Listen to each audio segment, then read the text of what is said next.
नमस्कार. वाटाण्यांचं सीझन सुरू आहे म्हणून मग आज मटर पनीरचा पराठा करूयात.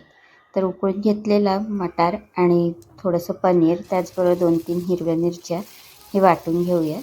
त्यानंतर तेलामध्ये थोडंसं जिरं, आलं लसूणची पेस्ट आणि हळद टाकून थोडंसं भाजून घ्यायचं आहे. त्यानंतर ही स्टफिंग जी आपण बारीक करून घेतली आहे ती टाकून छान भाजून घ्यायचं आहे. त्यामध्ये धणे पावडर, किचन किंग मसाला आणि थोडंसं चवीप्रमाणे मीठ टाकूयात. व्यवस्थित ड्राय होईपर्यंत भाजून घ्यायचं आहे. गार झाल्यानंतर कोथिंबीर टाकूयात. आता आपण जे रोज चपात्यांसाठी पीठ मळतो तोच साधा पीठ घेतलेला आहे. त्यामध्ये ही स्टफिंग भरून घेऊयात आणि अलगद हाताने लाटून घ्यायचं आहे.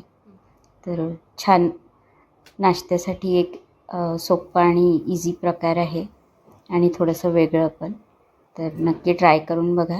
तूप लावून भाजून घेत आहे आणि चटणी, लोणचं किंवा चहासोबत पण छान लागतं. नक्की ट्राय करून बघा.